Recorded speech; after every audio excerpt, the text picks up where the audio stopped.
선교사란 예수님을 모르는 사람들에게 예수님을 전하는 사람을 바로 선교사라고 말해요.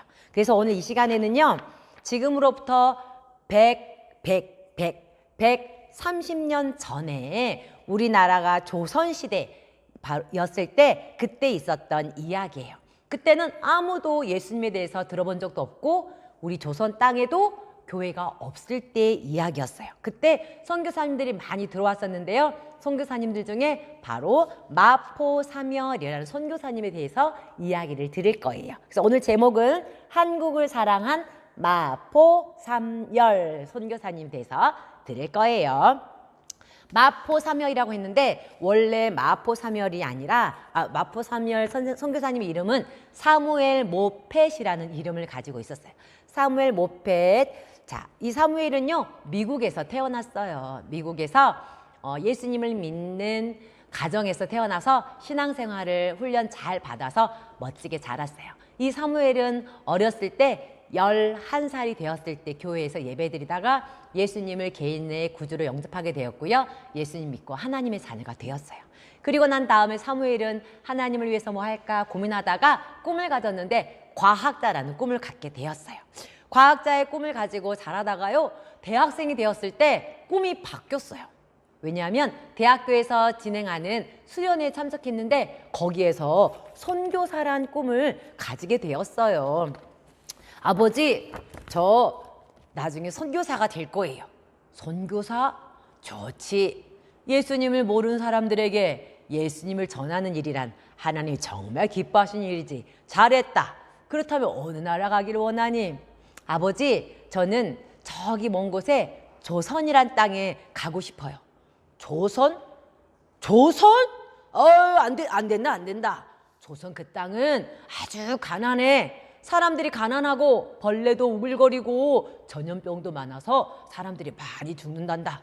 그리고 깊은 산속에는 호랑이들이 많이 살아요. 너무너무 위험한 곳이니까 조선만은 안 된다. 아버지, 하나님께서 저를 그곳으로 부르셨어요. 저는 그곳으로 꼭 갈 거예요. 이렇게 사무엘 모펫은요 하나님의 부름을 따라 1890년 1월 달에 조선 땅에 도착하게 되었어요.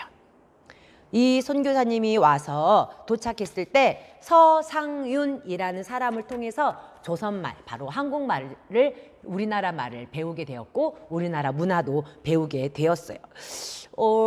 안녕하세요. 감사합니다.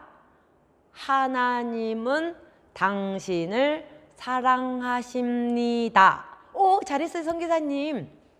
서상윤이란 사람을 통해서 한국말을 배우면서 많은 사람들은 이 사무엘 선교사님을 마포삼열이라고 부르기 시작했어요. 같이 한번 읽어볼까요? 마포삼열. 이렇게 선교사님은요 열심히 한국어를 배웠어요. 열심히 배우다가 8월 정도 되었을 때 마포 선교사님은 또 다른 선교사님들과 함께 선교 전도하러 나가기로 결심했어요. 우리 평양에 가서 복음을 전하지요. 평양. 여러분, 평양은 어디냐면 지금 북한의 수도예요. 지금은 우리가 남한과 북한이 나눠져서 평양에 갈 수 없지만 그때 조선시대에는 우리가 한 나라 조선 땅이었기 때문에 얼마든지 평양을 갈 수 있었어요. 하지만 평양을 가려면요 강을 건너야 했어요. 마포 선교사님이 평양에 가자 했을 때 다른 선교사님 말했어요. 안 됩니다. 그곳에 가려면 강을 건너야 되는데 지금 8월에는 비가 너무 많이 와서 가기가 많이 힘듭니다. 그러니까 또 가야 합니다. 우리가 멈추지 않고 복음을 전해야 합니다. 그래서 그들은요 마포 선교사님의 고집에 의해서 가게 되었어요. 그런데 그때는 자동차도 없고 기차도 없던 시절이라서 조랑말을 타고 가야 했어요. 조랑말을 타고 가는 중에 강을 건너야 되는데 강을 아주 물이 여기까지 차가워서 몰래 천천히 걸어가고 있는데 비가 또 많이 내렸어요. 그때 위에서 물이 쏟아졌고 강물에 휩싸여 갈 뻔했어요. 선교사님 조심하세요. 조랑말 잘 붙드세요. 하나님 도와주세요. 저희가 제발 이곳을 잘 건너갈 수 있도록 하나님 도와주세요. 그 강을 건너면서 사람들은 하나님께 기도하며 건넜어요. 하나님의 은혜로 무사히 그 강을 건널 수 있게 되었고 그들은 평양에 도착해서 복음을 전하게 되었어요. 평양에서 전도는 결코 쉽지 않았어요. 예수 믿으세요. 예수 믿으면 천국에 갈 수 있습니다. 선교사님은 어려운 한국말로 계속적으로 복음을 전했지만 많은 사람들이 무시하고 지나갔어요. 평양에서 다른 선교사님들은 다 다른 곳으로 가고요. 마페 선교사님 혼자 남게 되었어요. 그런데 그날 저녁에 선교사님이 잠을 자기 위해서 한 여관에 들어가게 되었어요. 그런데 방에 들어가서 아주 깜짝 놀랐어요. 왜냐하면 온통 방에 있는 벽지가 다 성경책, 이런 성경책 있죠? 성경책을 찢어서 한 장 한 장 벽지로 붙여놓은 거예요. 선교사님 너무 깜짝 놀랐어요. 아니, 이런 곳에 어디서 이런 성경책이 와서 성경책이 종이가 이렇게 벽지로 붙어 있는 걸까? 선교사님 너무너무 놀라서 주인장을 불렀어요. 아니, 어떻게 성경 말씀이 벽지가 되어서 이렇게 벽에 붙어 있을 수 있습니까? 그때 그 여관의 주인이 말했어요. 이거요.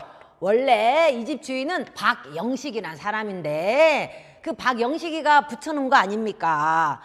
그때 당신 같은 코쟁이가 그 바다에서 배에서 막 책을 던져줘가지고 봤더니 아주 책이 아주 좋아가지고 그 종이 가지고 여기 벽에다가 붙여놓은 거 아닙니까? 라고 그 여관 주인이 말을 했어요. 이 박영식이라는 사람은요, 그 집의 옛날 주인이었는데요. 선교사님이 나중에 알고 봤더니 무슨 일이냐면 조선 땅에 또 배를 타고 평양에 배가 들어왔는데 토마스 선교사님이 들어오셨던 거예요. 그런데 선교사님은 우리나라 땅을 밟아보지도 못하고 자기가 가지고 온 성경책을 사람들에게 다 나눠주고 던져주고 그만 순교하고 돌아가시고 말았어요. 그런데 박영식이라는 사람이 그곳에 던져진 성경책을 가지고는 이게 무엇인지 모르고 종이가 너무 좋으니까, 질이 좋으니까 이 성경책 종이를 한 장씩 뜯어서 벽지로 발라서 사용하고 있었던 거예요. 그리고 이 박영식이라는 사람은 최치량이라는 사람한테 집을 팔았고 최치량이 바로 그 여관집의 주인이 되었던 거예요. 그 사실을 선교사님 나중에 알게 되었어요. 그러자 이 마페 선교사님은요, 이 여관 주인인 최치량에게 이 성경 말씀을 가르치기 시작했어요. 벽에 붙어있는 벽지에 있는 하나님의 말씀 한 구절 한 구절을 설명하면서 저녁마다 최치량에게 하나님의 말씀을 가르쳐 주었어요. 하나님의 세상을 이처럼 사랑하사 이 세상에는 당신도 포함합니다. 하나님은 당신을 너무너무 사랑하십니다. 졸려. 선교사님, 그만 좀 해요. 나는 술 좋아하지 이런 거 별로 안 좋아해. 나 오줌 마려 죽겠네. 잠깐만 기다리시오. 이렇게 최치량이는요, 술을 너무너무 좋아하는 사람이었고요. 술 주정뱅이였어요. 그리고 도박도 너무너무 좋아하고 나쁜 짓도 많이 하는 그런 여관 주인이었어요. 그런데 선교사님은 끊임없이 이 최치량에게 성경 말씀을 가르치고 또 가르치고 매일 저녁마다 쉬지 않고 계속 가르쳤어요. 그런데 놀랍게도 이 최치량이 어느 날 밤에 그렇게 고백하게 되었어요. 선교사님, 나같이 술 많이 먹고 죄를 많이 지은 나쁜 사람도 하나님이 사랑하신다니 너무 감사합니다. 나같이 나쁜 놈을 위해서도 예수님이 십자가에 죽으셨다니 너무 감사합니다. 나도 예수님 믿고 천국 가고 싶어요. 그리고 이 최치량은 예수님을 마음속에 모셔드리고 하나님의 자녀가 되었어요. 그리고 최치량은요, 완전히 달라진 삶을 살게 되었어요. 술 그만 끊게 되었어요. 도박 끊게 되었어요. 완전히 변화된 삶을 살았고요. 뿐만 아니라 이 여관집을요, 바로 교회로 내어주게 된 거예요. 그래서 이 여관집이 첫 번째 우리나라 평양에 세워진 교회가 되었는데 그 교회 이름이 바로 뭐냐면요, 널다리꼴 교회가 되었어요. 같이 한번 읽어볼까요? 시작.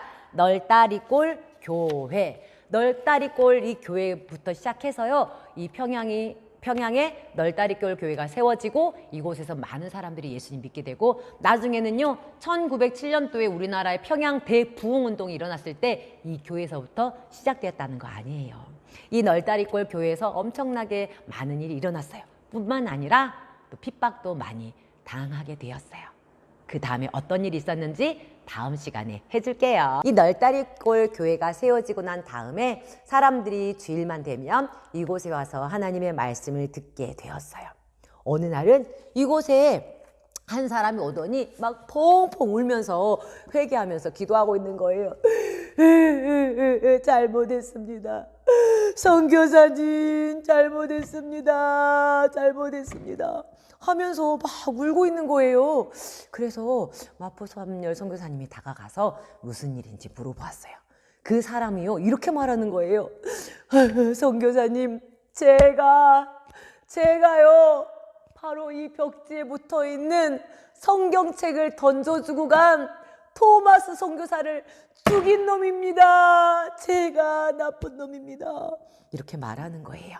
친구들, 그때 널다리골 교회 그 벽지에 붙어 있었던 성경 말씀 기억나지요? 그 성경책을 던지고 가고 그 선교사님은 죽었었는데 그 첫 번째 선교사님이었던 토마스 선교사님을 죽인 사람이 바로 이곳에 온 거예요. 그 사람의 이름은 박춘권이란 사람인데 그 사람이 이곳에 널다리골 교회에 와서요, 예수님을 믿고 변화되게 되었어요.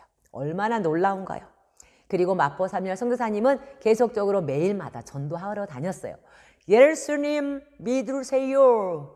예수님 믿어야 천국 갑니다. 하면서 낮에는 복음을 전하러 다니고요. 밤에는 사람들이 모여 있는 곳에 가서 그곳에서 복음을 전하고 성경 공부를 했어요. 그리고 3개월이 지났을 때 많은 사람들이 예수님 믿게 되었는데 바로 7명이 예수님을 믿고 세례를 받게 되었어요. 얼마나 기뻤을까요? 세례 받은 사람들도 너무너무 행복했을 거예요. 그런데 어느 날 갑자기 그 사람들이 7명의 사람들이 공부하고 있는데 모여 있는데 평양 관찰사가 칼을 들고 그 몽둥이를 들고 그곳에 쳐들어온 거예요. 여기서 뭐 하는 거야? 여기서 이런 불법 모임을 하다니. 여봐라, 이들을 묶어서 꽁꽁 묶어서 끌고 가라 하고는요, 그 7명을 끌고 간 거예요. 그리고 그 관청에 가서요 묶여 있었어요. 끌고 가자 이 관찰사는요 몽둥이 들고 7명을 막 때리기 시작했어요. 그러더니 나중에는요 불에 달궈진 새꼬쟁이 같은 거 긴 거를 가지고 와서 딱 보여주면서 이렇게 말하는 거예요.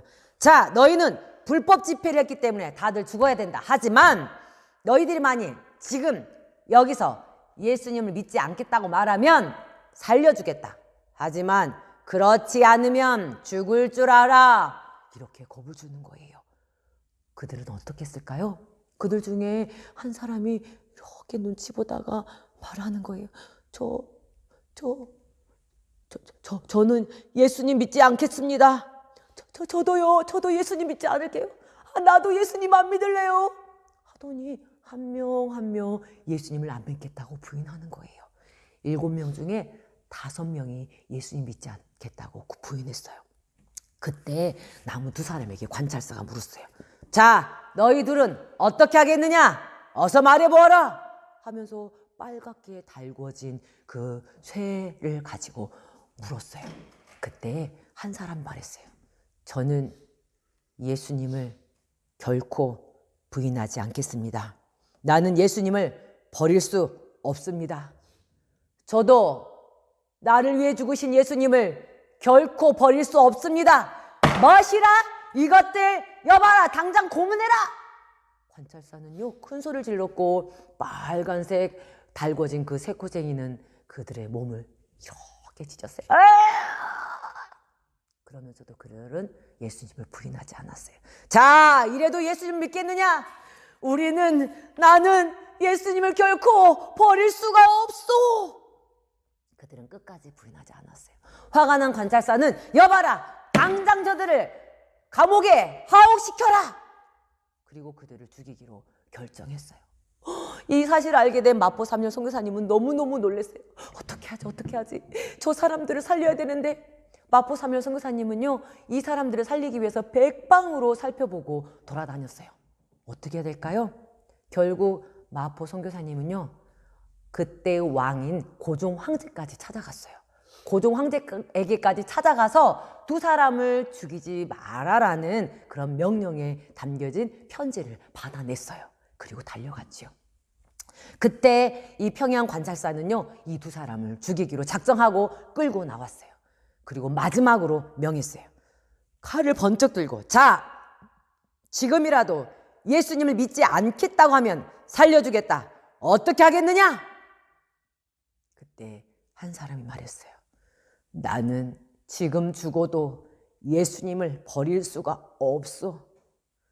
예수님은 나를 위해 목숨을 바쳐주셨는데, 나를 살리기 위해 십자가에 죽으며 목숨을 바치셨는데, 나도 그 예수님을 위해 기꺼이 죽겠소. 그리고 두 사람 다 죽일 준비를 하고 있었어요. 마시라! 여봐라! 당장! 그때 갑자기 선교사님 막 달려왔어요. 잠깐만 기다리시오. 황제의 명이요. 하고는 황제가 준 편지를 가지고 왔어요. 그곳에서는 두 사람을 죽이지 말란 명령이 있었고, 고문한 것 때문에 그들에게 보상금까지 주라고 명령이 있었어요. 정말 하나님의 은혜로 이 두 사람, 끝까지 믿음을 지켰던 이 두 사람은요, 고문을 받은 것 때문에 보상금까지 받고 풀려나게 되었어요. 그리고 이 두 사람은 우리나라 교회에 큰 역할을 감당하는 사람들이 되었어요. 마포 사무엘 선교사님은요, 그 후에도 계속 성경을 가르치는 일을 열심히 했어요. 이번에는요, 모이는 것을 반대하고 싫어하는 사람들이 돌멩이를 막 던졌어요. 한 번은 평양시장에서 예수님을 전하고 있을 때요, 아주 큰 돌이 선교사님을 향해서 팍 날아왔어요. 그런데 그 큰 돌이 선교사님의 턱을 탁 맞춘 거예요. 딱! 아! 하고 선교사님은 소리 지르면서 쓰러졌는데, 턱에서요, 피가 막 철철철철 흐른 거예요. 그것을 본 깜짝 놀란 마포 선교사님의 친구인 선교사님이 그걸 보고는 너무 놀라서 호주머니에 있던 총을 탁 꺼내서 그 사람을 쏘려고 겨누었어요. 그때 마포 선교사님이 쏘지 마시오. 쏘지 마시오. 이 돌을 던진 사람은 누구냐면 그 당시에 아주 유명한 깡패였어요. 아주 못된 깡패 이기풍이라는 사람이었어요. 그 사람이 얼마나 무섭고 얼마나 사람들에게 함부로 하냐면, 이기풍이 누가 이기풍 지나간다 하면 모두 다 무서워서 덜덜 떨고 그 골목에서 지나가지도 않아요. 도망 다니는 그런 사람이었어요. 그렇게 사람들을 함부로 때리고 함부로 하는 그 이기풍이라는 사람이 돌을 또 던져서 선교사님 맞아서 턱에서 피가 철철철 흐르는데, 선교사님은 그 나쁜 사람도 용서해 준 거예요. 그런데 며칠 지나서 이 깡패 이기풍이 선교사님을 찾아왔어요. 여러분, 왜 찾아왔을까요? 며칠이 지나서 이기풍이 찾아왔어요. 선교사님, 지난번에 정말 죄송했습니다. 나같이 나쁜 놈을 선교사님은 총으로 쏴버릴 수도 있는데 쏘지 않고 저를 용서해 주신 것 감사합니다. 제가 그날 밤에 한숨도 못 잤습니다. 도대체 선교사님이 누구길래 이런 나쁜 나를 용서해 주는 걸까? 선교사님, 저 선교사님이 믿고 있는 전하는 예수님을 믿고 싶습니다. 이렇게 말하는 거예요. 그래서 선교사님은 너무 기쁘고 감사해서 하나님의 말씀을 가르쳐 주었어요. 하나님이 이 기풍, 이 사람도 얼마나 사랑하는지. 비록 수많은 죄를 지었지만 하나님이 이 이기풍을 위해서 예수님을 이 땅에 보내셨고, 예수님은 이기풍의 죄를 대신해서 십자가에서 채찍에 맞으시고 머리에 가시관을 쓰시고 두 손에 못을 박히고 그리고 고통을 당하시면서 십자가에서 대신 죽으시고 살아나셨다는 이야기를 다 해주었어요. 그 이야기를 들은 이기풍은요, 너무너무 감사했어요. 그래서 하나님 앞에 눈물을 펑펑 쏟아내면서 자기가 얼마나 나쁜 죄인지, 잘못했다고 용서해달라고 회개 기도하고요, 예수님을 그 삶의 주인으로 모셔드렸어요. 그리고 이기풍은 완전히 변화된 삶을 살게 되었어요. 선교사님으로부터 세례를 받고 난 후에 그는 성경학교에 들어가게 되었고요, 열심히 성경을 공부해서 목사님이 되었어요. 그리고 제주도에 맨 첫 번째 복음을 전하러 간 선교사님이 되었어요. 이렇게 이기풍은 놀랍게 변화됐어요. 마포 선교사님을 통해서 수많은 사람들이 예수님 믿게 되었고, 또 많은 사람들이 하나님께 헌신해서 변화된 삶을 살게 되었어요. 그리고 선교사님 특별히 다음 세대를 키우기 위해서 학교를 만들었어요. 기독교 학교를 세워서 많은 학생들에게 하나님의 말씀을 가르치고 하나님의 말씀으로 살 수 있도록 지도해 줬죠. 그런데 어느 날 이 선교사님에게 일본 경찰이 찾아왔어요. 그 당시에 일본의 지배를 받고 있었거든요. 우리나라가. 그 당시에 일본의 지배를 받고 있었는데 일본 경찰이 선교사님을 찾아와서 말하는 거예요. 당신이 넘어 모든 학생들이 넘어 일본 신을 섬겨야 하문이다. 섬기지 않을 시에는 학교를 문을 닫아야 하문이다. 이렇게 하고 가는 거예요. 예? 아이고, 그럴 수 없습니다. 우리는 하나님을 믿기 때문에 우리는 우상 숭배를 할 수 없습니다. 선교사님은 그렇게 말을 했어요. 많은 사람들은요, 학교 문을 닫아야 되니까 그냥 일본 신을 섬기자고 그거를 신사참배를 하거든요. 신사참배 그냥 하자고 말을 했지만 선교사님은 절대 안 된다고 말했어요. 왜냐하면 일본 신을 섬기는 것은 우상 숭배, 하나님이 가장 싫어하는 죄이기 때문이에요. 이 선교사님이 그렇게 말해서 이 학교는 결국은 문을 닫고 말았어요. 뿐만 아니라 일본 경찰들은 이 선교사님을 찾아서 죽이기 위해서 찾아다니고 있었어요. 그때 누군가가 그 사실을 알려줬어요. 선교사님, 큰일 났어요. 일본 경찰이 선교사님 잡아 죽이기 위해서 지금 선교사님 찾아다니고 있어요. 선교사님 어서요, 빨리요. 그래서 선교사님은 급하게 그 길에서 나와서 부산으로 피신했고 부산에서 배를 타고 자기 고향 미국으로 가게 되었어요. 그때 선교사님의 나이가 몇 살인지 아세요? 72세예요. 선교사님이 한국에 복음을 전하러 온 지 47년이 지난 해였어요. 72세 나이에 미국으로 나오게 되었고 그 한국에서는 일본 경찰이 선교사님을 찾느라 동분서주하며 돌아다녔어요. 선교사님 무사히 나왔지만 미국에 나온 선교사님은요 계속 한국에 너무너무 가고 싶었어요. 한국의 널다리꼴 교회도 생각났고 자기가 가르쳤던 수많은 사람들이 생각났어요. 많은 학생들이 생각났어요. 그리고 한국에 오려고 몇 번 시도했지만 오지 못하고요. 결국 75세 나이에 심장병에 걸려서 그만 하늘나라로 가시고 말았어요. 마포 사멸 선교사님은요 26살에 한국에 들어와서 그의 평생 선교사로 보내고 한국을 사랑하고 한국을 위해 복음을 전하다가 결국 그는 하늘나라로 가고 말았어요. 여러분, 우리 한국 땅이 지금 이렇게 복음이 전해지기까지요 마포 사멸 선교사님뿐만 아니라 수많은 선교사님들의 헌신과 수고가 있었어요. 참 그 이야기 안 했네요. 마포 선교사님이 돌아가신 그곳에 무덤의 비석이 있는데 미국 캘리포니아에 있는데 거기에 이렇게 세워졌어요. 한국 개척 선교사 마포 사멸 여기 잠들다. 마포 사멸 선교사님 외에 수많은 선교사님이 한국에 들어오셨고 한국에서 복음을 증거하다가 많은 사람들이 돌아가시기도 하셨어요. 이 선교사님들 때문에 우리 한국이 지금 이렇게 교회가 많아지고 많은 사람들이 예수님 믿게 되었고 여러분과 저에게도 이렇게 복음이 전해지고 우리도 예수님 믿게 된 거예요. 얼마나 놀라운가요? 친구들, 이것을 결코 잊어서는 안 돼요. 이제 우리도 이 선교사님들처럼 또 다른 사람들에게 복음을 전하는 선교사가 되어야 돼요. 여러분도 선교사가 될 수 있어요. 물론 먼 나라에 갈 수 있지만 또 여러분이 있는 여기 이 자리 가족에게 선교사가 될 수 있고 친구들에게 선교사가 될 수 있어요. 그리고 나중에 자라서 다른 나라의 복음을 전하는 선교사가 될 수 있어요.